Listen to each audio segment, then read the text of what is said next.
Lulu acordou um pouquinho mais cedo, tá dando pra gente vir passear no parque. Mas olha a reação dela com a luz. A Lulu não de sol, olha lá. Ela faz careta toda vez que vem sol no carrinho dela, vira a cara. Filha, é vitamina D, meu anjo. Olha lá. Sai o sol, ela olha de novo.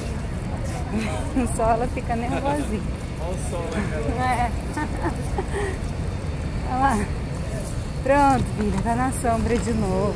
Isso, pezinho pra cima. Vamos brincar no parque. Vamos fazer amiguinha, né? Filha, só um pouquinho de sol. Acho que é por isso que ela acorda 2 da tarde todo dia. Porque não quer solzinho, né? Nem parece minha filha, que eu adoro o sol. Pronto, aqui o parque é cheio de árvore. E tem mais sombra, né, filha?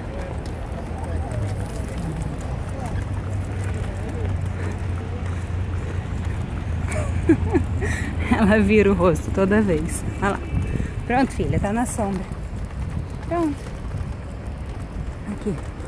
Quantas árvores tem aqui?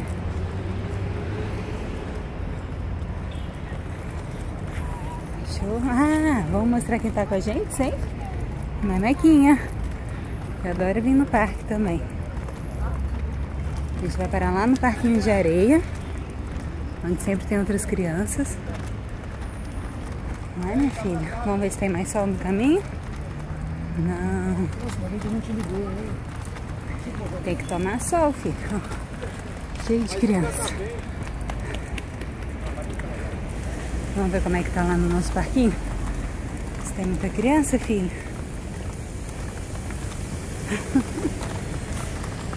Dorme não, filha.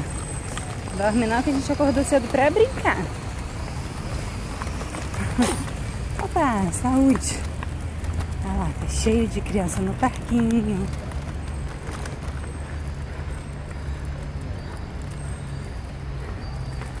Ixi, filha, vamos mostrar como é que é aqui no Trianon. Olha lá, tem um grupo fazendo meditação. E olha o parquinho como tá cheio. A gente já chegou no parquinho. Olha como tá cheio.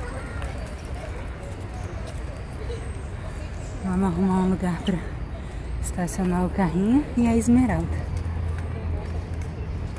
Então agora vamos brincar, né, pessoal?